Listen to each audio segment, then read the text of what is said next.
Եվ մի տանիր զմեզ ի փորձություն, այլ փրկյազ մեզ ի չարև։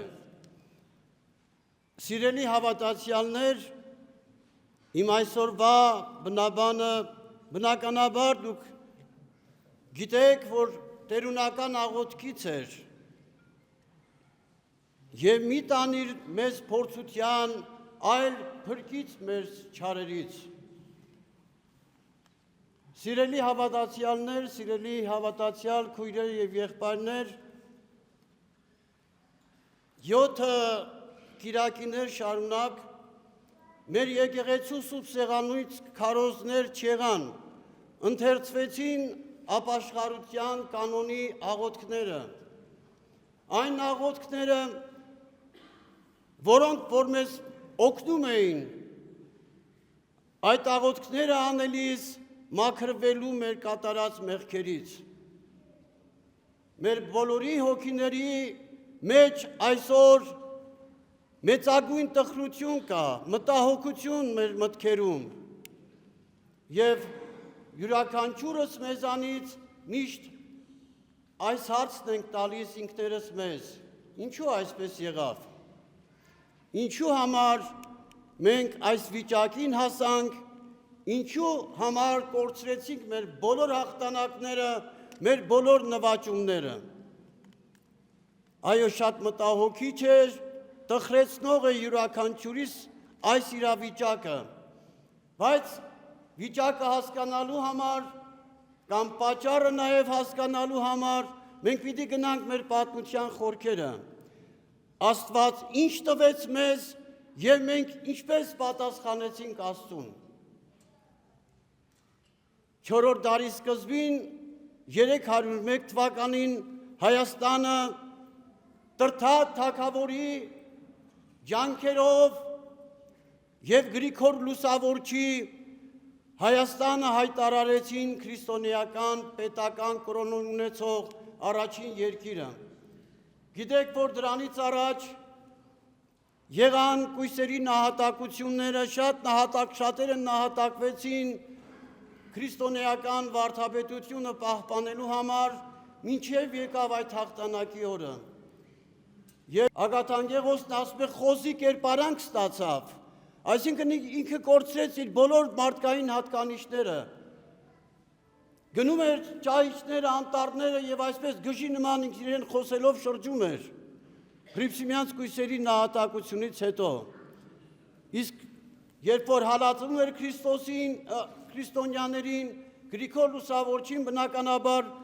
ձերբակալել և խորվիրապի այդ մեջ էին պահում շուրջ 14 տարիներ։ Եվ այդ ժամանակ էր, որ Խոսրով թագավորի քույրը,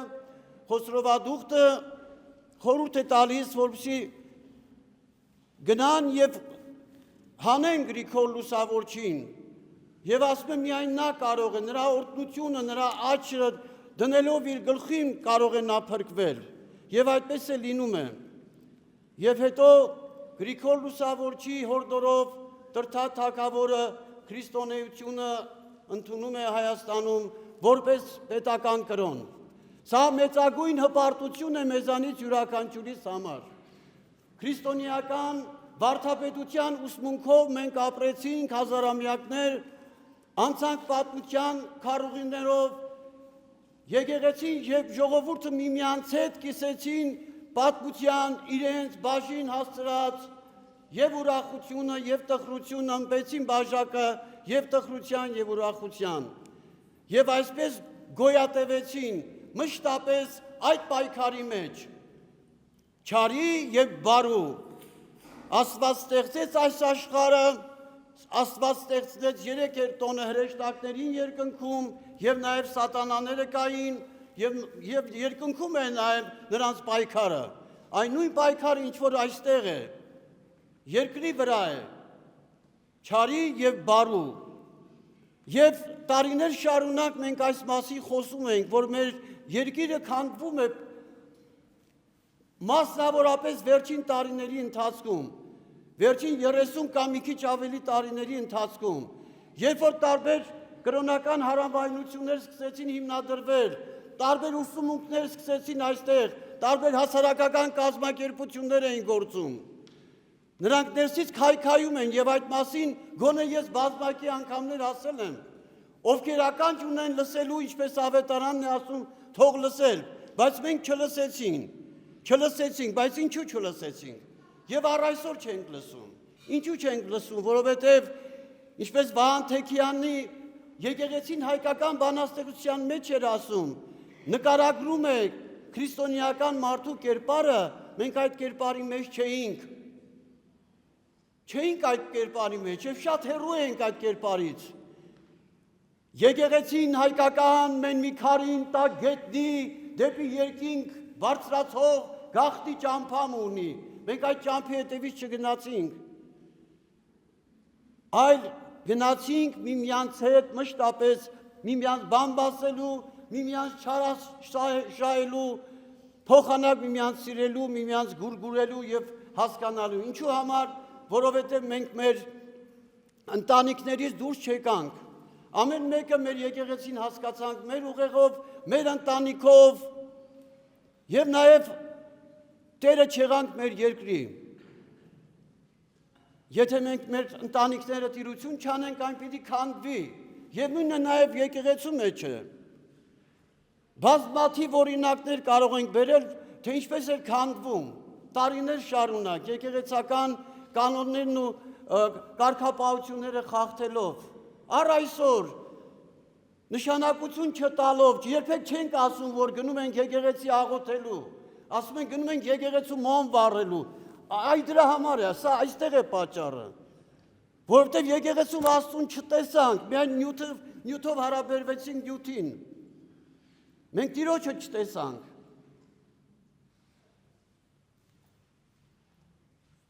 Որովհետև մենք մեր երեխաների ձեռքը տվեցինք 10 տարեկան, ասեցինք տարեք բեր օրտենք մի հատ մատաղ անենք եւ այդ մատաղից ոչ մի բաժին աղքատին չհասավ։ Որովհետև ամուսնանալու ժամանակ քանի որ պետք էր պսակված կնքված լինեին, 2-3 հոգով կգնան եկեղեցիները եւ կասենք ծնողները նույնիսկ ներկա չեն գտնվում իրենց զավակների մկրտության։ Այդքան հասարակացրել էին, դրա համար էլ լինում է նաև դրա շարունակությունը, այդ նույն մարդիկ գալիս են այստեղ ամուսնանալու, այստեղ պսակվելու, և դրա համար էլ այդ պսակը երբեմն մեկ շաբաթ անգամ չի կարողանում գոյատևել, որովհետև ինքը չի հասկանում, որ ասում է Տերեմ Աստծո ներկայությամբ է ասում, որովհետև ինքը որպես մի թատերական ներկայացում է նկատում, Եվ այսպես օրեցօր մենք մեր հոգիները նվաստացրեցինք, հասարակացրեցինք և վերջին մեկ և ամենից և ավելի ես գտնվում էի Ամերիկայի Միացյալ Նահանգներում և այնտեղ գիտեք ուրախանում էի այն կենցաղով, որ շատ ընտանիքներ պահում էին այնտեղ, նրանք գնում էին եկեղեցու և աղոթում էին, գնում էին աղոթելու, նրանք չեն ասում գնում ենք մոմ վառելու, ընտանիքներով ասում են գնում ենք աղոթելու և այն ինչ որ իրենք անում էին, այն նվիրաբերումները, որոնք որ իրենք անում էին սրտանց, անում էին կարեն թանքով և այսօր էլ մենք մեր այդ նույն կարեկցանքը չունենք մեր եղբայրների քույրերի նկատմամբ, որոնք որ Արցախից թողել եկել են այստեղ, ինչու որովհետև մենք մեր ընտանիքից դուրս չենք տեսնում, տեսնում ենք, որ մենք մենակ լավ ապրենք, լավ ուտենք, խմենք, նրանց մոտենում ենք որպես մի ուրիշ կերպ մարդու, այստեղ է ողբերգությունը և ոչ միայն արցախցիներին, ամեն մեկը մյուսի նկատմամբ, այս բոլորը Աստծո բացակայությունն է մարդու մեջ, որովհետև սիրո բացակայությունը չկա սեր, ինչու ենք փնտրում, միտեղ Աստծուն որտեղ սերը գոյություն չունի, որով այդ սիրով էր, որ պիտի միավորվեին, յուրաքանչյուր ընտանիք, եթե մեկ մարդու վերցներ իր ընտանիքը և բայր այդ տառապանքը չէր լինի, այն մարդկանց, որոնք որ մեզ մոտ են այսօր գալիս և նաև ես շնորհակալ եմ մեր եկեղեցու այն հավատացյալներին, որոնք որ աջակցել են, նվիրաբերումներ են արել և որոշակի բացակայության ժամանակ այստեղ ծրագիր է իրականացվել և կարողացել են օգնություն անել։ Բայց մենք որպես մերը պիտի նկատենք իրենց, որպես մեզանից մեկը, մեր ընտանիքի անդամներից մեկը, կանք մենք մեր ընտանիքը եւ մեր ժողովուրդը, եւ մեր հայրենիքը, եւ մեր եկեղեցին,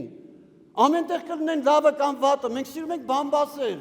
սիրում ենք անընդհատ միմյանց քննադատել, բայց չենք սիրում, կամ չենք կարողանում, կամ չգիտենք արվեստը աղոթելու, որ աղոթքով է, որ պիտի կարողանանք հաղթահարել այս դժվարություններին, միմյանց առավել սիրելով, միմյանց առավել աջակցելով, միմյանց առավել գուրգուրելով, փայփայելով եւ մերը համարելով։ Այստեղ է քրիստոնեությունը, մնացածը ձև է։ Ումն է պետք այն մարդը, որ հենց այնպես որպեսզի երեխան պսակվի, ձևական մկրտվի որ գնա։ Ձևական մարդու մկրտությունը Աստված ինչպես կարող է ընդունել։ Կամ պսակը։ Երբ որ մարդը չի հասկանում, երբ որ ասա որ Տերես կամ հնազանդ ես, եւ նաեւ մյուս արարողությունների մեջ։ Ահա այս բոլորն էին պատճառը, որոնք որ թույլատրեցին, ասում ենք թույլ է եկեղեցին։ Մեր եկեղեցին ում հետ խոսում է, ասում է եկեղեցին թույլ է, գործունեություն չեք ծավալում, բան չեք անում։ Ես մենք ասում ենք արեք իմ հետ գնանք տեսնենք ինչ ենք անում։ Մենք չենք կարող անել այնպես, ինչպես դուք եք ուզում։ Այսօր մատաղ եմ օրտում առավոտյան, աղը տալիս եմ իրան, ասում եմ մի րոպե Տեր այլ, բայց ինչ եք մեղ գործում։ Աղը ձեռից ձեռ չեն տալիս։ Քահանային նկատողություն է անում, օրտնված քահանան տալիսերին ասում եմ մեղք է դա։ Ես գիտեք իմ տրամաբանությանս մեջ չի մտնում, անընդհատ հպարտանում ենք մենք, առաջի քրիստոնյա պետություն ենք, բայց իրականության մեջ իրականությունը ուրիշ է, սիրելի հավատացյալներ։ Ամեն մարդ իր հնարավորության սահմաններում պետք է եկեղեցու կողքին լինի։ Եկեղեցական ծխական խորհուրդը, դիկնանց միությունները, կիրակնորյա դպրոցները, եկեղեցու ներսում գիտեք գործում է մեր կիրակնորյա դպրոցը, շատ քիչ երեխաներ են գալիս։ Ինչու համար ավելի հաճելի է երեխան նստի անընդհատ այդ կամպյուտերի դիմացը եւ իրեն փչացնի, ոչնչացնի պարզապես, թե գնա Աստծո խոսքը լսի եւ նամանավանդ այդ բոլորը անվճար։ Քանի անգամ եմ ես որպես հովիվ այս եկեղեցու ասել հայտարարել, որ ունենք ծխական խորհուրդ, ունենք տիկնաց միություն, ունենք երիտասարդաց միություն, ինչու չեն գալիս երիտասարդներից շատ-շատերը միավորվեն։ Չէ որ միասին, երբ որ կարողանաք այդ եկեղեցին թույլ ասելուց ավելի լավ չի, որ գաք այն գերանը, որ տանում են երիտասարդաց միությունը, դուք էլ միավորվեք, գնաք մի կարիքավորի օգնեք, մեկի հետ լինեք, այս ամենի բացակայությունն է, թե չէ շատ հեշտ է ասել, եկեղեցին չի անում։ Եկեղեցին անում է այնքան, որքան հասցնում է։ Եթե ուզում եք առավել անել, ուրեմն դուք էլ միավորվեք եւ միասին արեք այդ ամենը։ Եվ կտեսնեք կհաջողվեք այդ պարագային։ Շատ կարևոր է աղոթքը եւ ամենակարևորը աղոթքն է մեր եկեղեցում։ Ապաշխարությունն է անչափ կարևոր։ 7 կիրակիներ այսպես ես վստահ լինելով, որ մեր այս ամենի պատճառը մեղքն է, ես ուզեցի, որ ապաշխարության աղոթքները վերընթերցվի մեր հավատացյալներին։ Իսկ այնտեղ այդ բոլորը կար, ամբողջ բանալին այնտեղ դրված էր։ Ես պատահական չէի քարոզ խոսում, ես պարզապես ուզում էի քարոզը այդ կերպ լիներ։ Ես չգիտեմ դա ինչքանով արդյունավետ եղավ, բայց ինձ համար արդյունավետ էր, որովհետև ես կրկին ու կրկին անգամ եմ ասում, այս վիճակից դուրս գալու միակ ինքը դուրս է գալու։ Միշտ էլ եղել է քրիստոնյայի համար չկա պարտություն։ Կա հաղթանակ միշտ, որովհետև այն առաջնորդում, ով որ մեզ առաջնորդում է, ինքը հաղթող է։ Քրիստոս իր հարությամբ հաղթել է եւ չի կարող մահ լինել հայ ժողովրդին։ Կարող ենք թուլանալ, բայց նորագույն հաղթանակներ տոնել։